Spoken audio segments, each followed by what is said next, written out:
Hello aspirant, welcome you all. So अभी हमारा currently chapter चल रहा है that is structural organisation in animals, और उसकी एक टॉपिक जो है पहली वो थी हमारे टिश्यू वाली, वो ऑलरेडी फिनिश हो चुकी है, आप उसको जा करके देख सकते हैं। दूसरी टॉपिक हमारी थी दैट इज़ द कॉकरोच, जिसमें 2 लेक्चर्स में उसको भी मैंने फिनिश कर दिया है, आप उसको भी जा करके देख सकते हैं। आज की जो क्लास है वो फ्रॉग के ऊपर होने वाली है, और इसमें भी 2 क्लास में मैं इसको कवर करूँगी। आज की बेसिकली इसमें क्या है कि थोड़े से ज़्यादा टॉपिक्स हैं जो कि एनसीईआरटी बेस्ड ही है, तो इसलिए इसमें 2 लेक्चर्स लग जाएंगे। और आपको पता ही होगा कि मैं शॉर्ट वीडियोस लाती हूँ जो कि बहुत जल्दी आप देख पाते हैं, तो मतलब बहुत जल्दी से आप उसको कवर कर पाते हैं। तो इसलिए फ्रॉग जो है इसके अंदर भी मैं 2 लेक्चर्स में ही इसको कंप्लीट करूँगी। तो अभी हम फ्रॉग जो है उसको स्टार्ट कर रहे हैं, और इससे पहले वाले जो भी लेक्चर्स हैं आप उसको अटेंड कर लीजिए, आपको ज़्यादा बेनिफिट होगा, क्योंकि सीरियल वाइज चलने से बेनिफिट होता है। ठीक है, तो फ्रॉग जो है इसमें इसकी हम जैसे हमने कॉकरोच के ऊपर इनकी इंट्रोडक्शन, बेसिक इंट्रोडक्शन वाली पार्ट करी थी, उसमें मैंने आपको बताया कि इसकी किंगडम, फाइलम, ये सब क्या है, मतलब इसका नेम, ये सब चीज़ें मैंने जो भी बता रखा था कॉकरोच में, वो सब चीज़ें हमें फ्रॉग में भी पढ़ना है, और पूरी की पूरी एनसीईआरटी बेस्ड ही है। इसमें सबसे पहले इसकी इंट्रोडक्शन वाली पार्ट की अगर हम बात कर लें, तो इसकी किंगडम जो होती है ये एनिमेलिया होगी, और इसका फाइलम होगा कॉर्डाटा। ठीक है, कॉर्डाटा के अंदर 4 चीज़ें आती है: स्पीशीज, रेप्टिलिया, एम्फीबिया और मैमल्स। ठीक है, तो ये चारों चीज़ें हमारी कॉर्डाटा के अंदर आती है, तो ये भी हमारा फ्रॉग जो है वो कॉर्डाटा के अंदर आएगा। इसमें भी अगर इसकी हम सब फाइलम की बात करें, इसके फाइलम के अंदर तो सब फाइलम आता है हमारा वर्टिब्राटा या फिर क्रेनियाटा। तो सब फाइलम इसकी वर्टिब्राटा होगी या फिर क्रेनियाटा, क्योंकि इसमें क्रेनियम यानी कि ब्रेन बॉक्स जो है प्रेजेंट है, इसलिए इसको क्रेनियाटा या वर्टिब्राटा कहा गया है। ठीक है, इसके बाद जो है इसके डिवीज़न जो है ये हम एनिमल किंगडम में पढ़ेंगे इस टॉपिक को, गनाथा और एगनाथोस्टोमेटा के बारे में। तो यहाँ पे जो फ्रॉग है वो गनाथोस्टोमेटा है। इसके बाद इसके हम सुपर क्लास की बात कर ले, तो इसमें आता है टेट्रापोडा, जिसमें इसकी टेट्रा का मतलब होता है 4 और पोडा मतलब लिम्स, तो इसमें 4 लिम्स हमें देखने को मिलेगा। क्लास की बात कर ले तो एम्फीबिया क्लास से बिलोंग करता है, और इसकी हैबिटेट की अगर हम बात कर ले तो ये रहता है बोथ ऑन लैंड में भी रहता है, और लैंड पे भी और वाटर में भी रहता है। इसको हम कोल्ड ब्लडेड कहते हैं। कोल्ड ब्लडेड का मतलब होता है पोइकिलोथम्स। कोल्ड ब्लड जो ब्लडेड होता है मैमल्स, वो एनिमल्स, वो can not maintain their body temperature, और their body temperature changes with environment, मतलब कांस्टेंट बॉडी टेम्परेचर हमारे तरह मैमल्स जो होता है वो वार्म ब्लडेड होता है। जो हम लोग जो हैं वो मतलब हमेशा हमारी कांस्टेंट टेम्परेचर मेंटेन करते हैं, लेकिन जो कोल्ड ब्लडेड होता है पोइकुलोथम्स, वो क्या करते हैं, बॉडी मतलब अपना टेम्परेचर जो होता है वो कंडीशन, मतलब इन्वायरमेंट के हिसाब से चेंज करता रहता है, अपना कांस्टेंट बॉडी टेम्परेचर मेंटेन नहीं कर पाता है। तो ये होता है हमारा कोल्ड ब्लडेड। इसके बाद इसके पास एबिलिटी होता है टू केमोफ्लाज। केमोफ्लाज जो है इसको हम मिमिक्री भी कहते हैं। मिमिक्री का मतलब होता है प्रोटेक्टिव कलरेशन, मतलब अपना अलग कलर, जैसे अगर पेड़ वगैरह के पास है तो ये खुद को ग्रीन कलर में कन्वर्ट कर लेता है, अगर ये ज़मीन पे या मिट्टी पे तो ये उस कलर का खुद को, मतलब अपने प्रोटेक्शन करने के लिए इनेमी से ये खुद को क्या कर लेता है, कवर कर लेता है। इसको हम मिमिक्री कहते हैं। और कीमोफ्लाज का मेन मतलब होता है कि ये ability to change colour to hide from the enemies, इसको बेसिकली मिमिक्री ही कहते हैं। लेकिन यहाँ पे केमोफ्लाज का मतलब है कि ये वो एबिलिटी होता है जिससे ये एनिमी से बचाने के लिए खुद को क्या कर लेता है, अपना कलर चेंज कर लेता है उस इन्वायरमेंट के हिसाब से। ठीक है, ये जो है समर स्लीप में भी जाता है और विंटर स्लीप में भी जाता है। तो समर स्लीप जो होता है इसको हम एस्टिवेशन कहते हैं, और विंटर स्लीप का मतलब होता है हाइबरनेशन। ठीक है, उसके बाद ये और कहाँ कहाँ हमें देखने को मिल सकता है, तो ये they take the shelter in the deep burrows to protect from extreme heat और कोल्ड। एक्सट्रीम जब बहुत ज़्यादा हीट और बहुत ज़्यादा ठंडी रहती है, कोल्ड रहती है, उस टाइम क्या करता है, डीप बरोज में खुद को प्रोटेक्ट करता है, मतलब मिट्टी के अंदर जो है वो खुद खोद के, और उसके अंदर जो है ये खुद को क्या करता है, अपने आप को बचा के रखता है, प्रोटेक्ट करके रखता है, वहाँ अपना शेल्टर बना लेता है। अब इसकी हम मॉर्फोलॉजी की बात करें तो सबसे पहले इसका जो नाम होता है इंडियन फ्रॉग का, वो होता है हमारा रैना टिग्रीना। रैना टिग्रीना, जिसमें रैना जो होता है वो होता है जीनस, और दूसरा वाला जो होगा स्पीसीज या स्पेसिफिक एपिथेट होगा। तो राना और tigrina, this is genus and this is species और द स्पेसिफिक एपिथेट।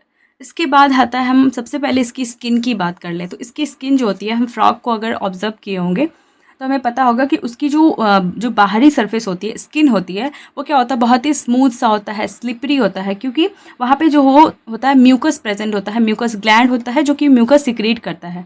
तो उसकी स्किन जो होती है इसलिए स्लिपरी होती है। ये ऑलवेज मेंटेन इन अ मॉइस्ट कंडीशन, हमेशा ये मॉइस्ट कंडीशन में ही खुद को मेंटेन करके रहता है। इसकी जो डॉर्सल यानी कि अपर वाली पार्ट रहती है, ऊपर वाली पार्ट, तो हमने ये फ्रॉक को देखा होगा कि इसकी ऊपर वाली पार्ट जो होती है थोड़ी अजीब सी होती है, मतलब ऑलिव ग्रीन से थोड़ा डार्क, उसमें इरेगुलर स्पॉट्स वगैरह प्रेजेंट होता है।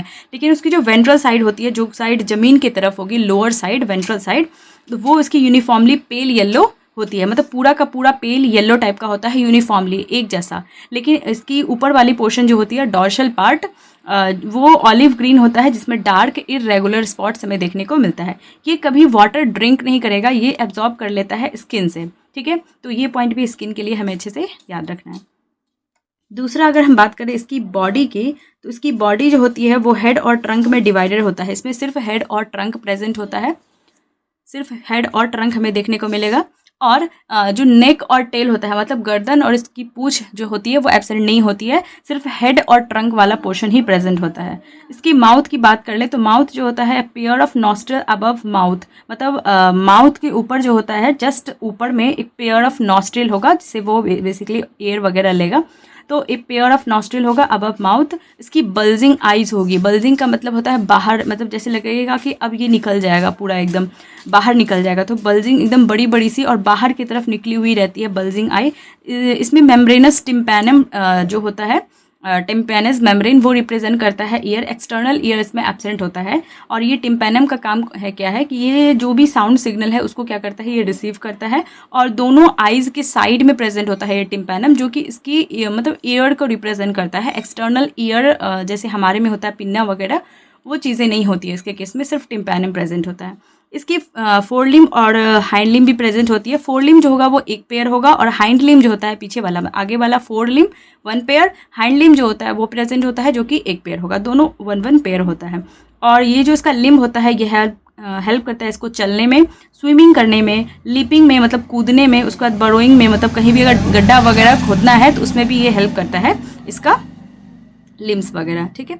अब इसकी हम हाइंड लिम की बेसिकली बात करें तो इसकी जो हाइंड विंग होती है, पीछे वाली विंग जो होती है, इसमें 5 वेब्ड डिजिट होता है। वेब का मतलब होता है नेट के जैसा, नेट के जैसा जो होता है, इसमें वेब्ड लगा रहता है इसकी डिजिट्स में, जो कि हेल्प करता है इसको स्विमिंग में, मतलब हाइंड लिंग से ये स्विमिंग में हेल्प करता है। और ये बेसिकली ये जो वेब्ड डिजिट्स होता है यही इसको हेल्प करता है स्विमिंग में।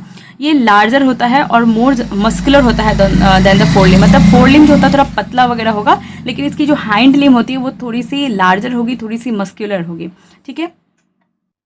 अब कुछ और बातें कर लेते हैं इसके ऊपर, मतलब बेसिक इंट्रोडक्शन ही है इसका पार्ट, मॉर्फोलॉजी ही चल रही है। तो उसमें सबसे पहले यहाँ पे आ जाता है इसकी इसमें सेक्सुअल डायमॉर्फिज्म भी प्रेजेंट होता है। सेक्सुअल डायमॉर्फिज्म का मतलब होता है कि हम बाहर से देख के बता सकते हैं कि इसमें जो है ये मेल है, पर्टिकुलर जो फ्रॉग है वो मेल है या फीमेल है, इसको हम सेक्सुअल डायमॉर्फिज्म करते हैं, मतलब डायमॉर्फ कर सकते हैं, बाहर से सेक्सुअली देख के पता लगा सकते हैं कि ये क्या है, मेल है या फीमेल है। देखो, साउंड प्रोड्यूसिंग पहला होता है सेक्सुअल डायमॉर्फिज्म में, पहला चीज़ होगा that is the sound producing vocal sac.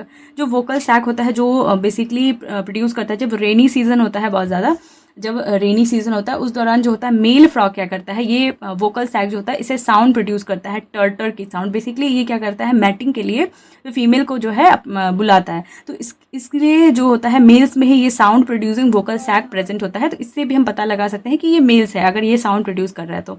दूसरा वाला होगा दैट इज़ द, ये भी मेल्स में ही होता है, कॉपुलेटरी पैड्स होता है। कॉपुलेटरी मतलब कॉपुलेशन में बेसिकली हेल्प करता है, जो कि इसकी फर्स्ट डिजिट जो होती है फोर लिम की वहाँ पे प्रेजेंट होता है। तो इसको हम याद रखेंगे कि साउंड प्रोड्यूसिंग वोकल शैक मेल में होता है, और कॉपुलेटरी पैड जो होता है ये भी मेल में ही होता है, जो कि फर्स्ट डिजिट जो होता है फोर लिम का वहाँ पे प्रेजेंट होता है। अब इसकी हम एनाटॉमी के ऊपर बात कर ले। मॉर्फोलॉजी हमारी हो चुकी है, बाहरी स्ट्रक्चर, अब हम एनाटॉमी धीरे धीरे स्टार्ट कर रहे हैं। एनाटॉमी में सबसे पहली सिस्टम जो होती है वो हम डाइजेशन से स्टार्ट करते हैं। तो इसकी डाइजेस्टिव सिस्टम की बात कर ले। देखो, इसमें क्या होता है, फ्रॉग में लगभग सारी चीज़ें जो होती है, जितनी भी एनाटॉमी की जितनी भी सिस्टम होगी लगभग सेम होगी, कुछ थोड़ी बहुत डिफरेंसेस होती है, लेकिन बाकी हमारे जैसे ही होती है, सेम टू सेम। तो आसान रहेगा इसको याद करना, ठीक है। इसमें सबसे पहले जो होता है, जैसे हमारे में क्या होता है, एलिमेंट्री कैनाल होगा, एलिमेंट्री कैनाल होता है और डाइजेस्टिव ग्लैंड्स वगैरह प्रेजेंट होता है। अब डाइजेस्टिव ग्लैंड्स की अगर हम बात कर लें तो इसमें पेनक्रियाज आएगा, हमारा गॉल ब्लैडर आएगा, लिवर आएगा, ये सब चीज़ें क्या है, हमारी डाइजेस्टिव ग्लैंड्स हैं। अगर हम एलिमेंट्री कैनाल की बात कर लें तो इसकी एलिमेंट्री कैनाल जो होती है बहुत ही छोटी होती है, क्योंकि ये क्या होता है, कार्निवोर्स होता है, तो इसलिए इसकी जो एलिमेंट्री कैनाल होगी वो बहुत ही छोटी होगी। और बेसिकली छोटी होती है इंटेस्टाइन की वजह से, क्योंकि इसका इंटेस्टाइन जो होता है बहुत ही छोटा होता है, क्योंकि ये कार्निवोर्स होते हैं, तो इसीलिए ओवरऑल जो होता है एलिमेंट्री कैनाल पूरा का पूरा छोटा हो जाता है। अब हम बात कर ले यहाँ से, अगर हम इसकी माउथ से स्टार्ट करें तो माउथ, उसके बाद यही सेम बकल कैविटी, जैसे हमारे में फेरिंग्स, ईसोफेगस, स्टमक, फिर आता है हमारा स्टमक के बाद दैट इज द इंटेस्टाइन, जो कि मैंने अभी बताया है आपको शॉर्ट, और ये होता है कार्निवोर्स। और इसके बाद आता है हमारा रेक्टम, रेक्टम के बाद क्लोएका, और क्लोएका के बाद क्लोएकल एपर्चर। हमारी चीज़ में यहाँ तक होती है, इंटेस्टाइन तक होती है। इसके बाद यहाँ पे हमारा आ जाता है पोर्शन, मतलब इसमें स्मॉल इंटेस्टाइन और लार्ज इंटेस्टाइन अलग अलग से नहीं दिखा रखा है, पूरा इंटेस्टाइन दिखा है। उसके बाद रेक्टम है, क्लोएका है और क्लोएकर एपर्चर है।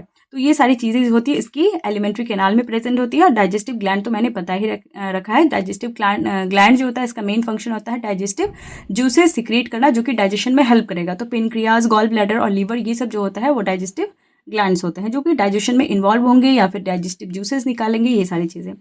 क्लोएका की बात करें तो क्लोएका जो होता है एक स्मॉल मीडियम चैम्बर होता है, जिसका यूज़ होता है to pass the fishes urine gametes. मतलब इसमें से, इस क्लोएका से जो होता है पास क्या क्या करेगा, पहला तो फिशेस पास करता है, दूसरा यूरिन भी यहीं से पास करेगा, और गैमीट जो होता है वो भी यहीं से पास करता है।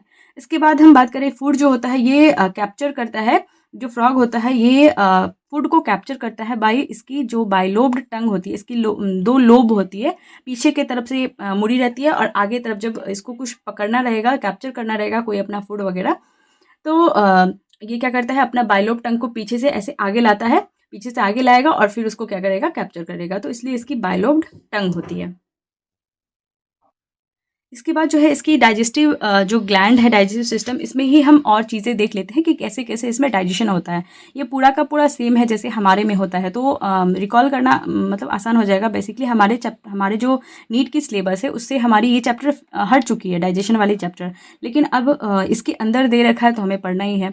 तो सबसे पहले क्या होता है कि लीवर जो होता है वो सिक्रीट करेगा बाइल को, जो कि स्टोर होगा इन द गॉल ब्लैडर, ठीक है।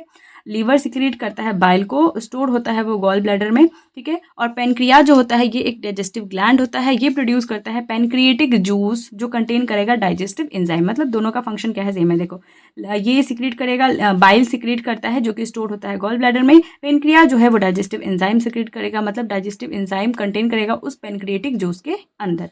फूड की डाइजेशन की बात कर ले यहाँ पे, तो सबसे पहले फूड वो इंजेशन हुई उसकी, वो गया उसके स्टमक में। स्टमक में क्या होगा कि वहाँ पे HCl और गैस्ट्रिक जूस जो होता है वो रिलीज होगा, और ये होगा by the action of the HCl and the gastric juice, जैसे मैंने अभी आपको बताया, secreted by the walls of the intestine. Intestine की जो वॉल होती है वहाँ से HCl और हाइड्रोक्लोरिक एसिड और गैस्ट्रिक जूस जो होता है वो निकलेगा। उसके बाद पार्शियली डाइजेस्टेड फूड जो होता है, यहाँ पे पार्शियली डाइजेशन होगी इस HCl और गैस्ट्रिक जूस के हेल्प से, जिसको हम क्या होगा, अभी यहाँ पे पार्शियली डाइजेशन हुआ है स्टमक के अंदर, इसको हम बोलते हैं काइम। अब ये जो काइम है सेम हमारी तरह ये पास होगा from the stomach to the first part of the small intestine. जो हमारी स्मॉल इंटेस्टाइन है उसकी फर्स्ट पार्ट जो होती है वो डुओडेनम होती है। तो डुओडेनम जो है इसमें दे रखा है, तो डुओडेनम जो है इसके पास जाता है। सबसे पहले जो काइम हमारा बना है वो सबसे पहले कहाँ जाएगा, डुओडेनम में जाएगा। अब डुओडेनम जो है, ये डुओडेनम जो है ये रिसीव करेगा बाइल। अब डुओडेनम के पास जो है वो बाइल आएगा फ्रॉम, जो कि स्टोर हुआ है, लीवर बनाया है बाइल को, सिक्रीट किया है, उसको स्टोर कर दिया है गॉल ब्लैडर में। अब डुओडेनम के पास ही वहाँ पे गॉल ब्लैडर खुलता है। गॉल ब्लैडर जो होता है वो वहाँ से आता है बाइल, और पेनक्रियाज जो होता है वो रिलीज करता है pancreatic juice from the pancreas through a common bile duct जो होता है, उसके हेल्प से बाइल भी आ रहा है और पेनक्रिएटिक जूस भी आ रहा है, तो उसको कॉमन बाइल डक्ट में आएगा। मतलब इधर से क्या हो रहा है, एक तरफ से क्या आ रहा है, दैट इज गॉल ब्लैडर से हमारा बाइल आ रहा है जो कि लीवर सिक्रीट करता है। दूसरी तरफ से पेनक्रिएटिक जूस जो होता है पेनक्रियाज द्वारा सिक्रीट होता है। दोनों आके मिलता है एक कॉमन बाइल डक्ट में, इसलिए कॉमन लिखा हुआ है क्योंकि दोनों एक ही जगह पे आ रहा है। इसके बाद बाइल का मेन फंक्शन क्या होता है, ये जो भी फैट्स वगैरह होता है उसको इमल्सिफाई कर देता है। हमें पता है कि बाइल इमल्सिफाइज फैट, और पेनक्रिएटिक जूस जो होता है हमारा, जो पेनक्रिया से निकला है जूस, वो डाइजेस्ट कर देता है जो भी प्रोटीन्स और कार्बोहाइड्रेट है उसकी डाइजेशन ये करता है पेनक्रिएटिक जूस। तो दोनों का फंक्शन समझ में आ गया होगा। इसके बाद फाइनल जो डाइजेशन होती है वो उसकी इंटेस्टाइन में होती है। और जो डाइजेस्टेड फूड होता है वो एब्जॉर्ब हो जाता है बाय द, मतलब हमारी जो स्मॉल इंटेस्टाइन होती है उसमें क्या होता है, विलाई वगैरह प्रेजेंट होता है जो कि फिंगर लाइक होता है, जो कि हमारे इंटेस्टाइन में भी प्रेजेंट होता है। तो डाइजेस्टेड फूड जो होगा वो एब्जॉर्ब होगा by the numerous finger like folds in the inner wall of the intestine. हमारी जो इंटेस्टाइन की इनर वॉल होती है जिसको हम विलाई या माइक्रो विलाई कहते हैं, वहाँ पे फिंगर लाइक क्या होता है, फोल्ड्स होता है जो कि डाइजेशन में हेल्प करता है, वो सरफेस एरिया इंक्रीज करा देता है डाइजेशन एब्जॉर्प्शन के लिए।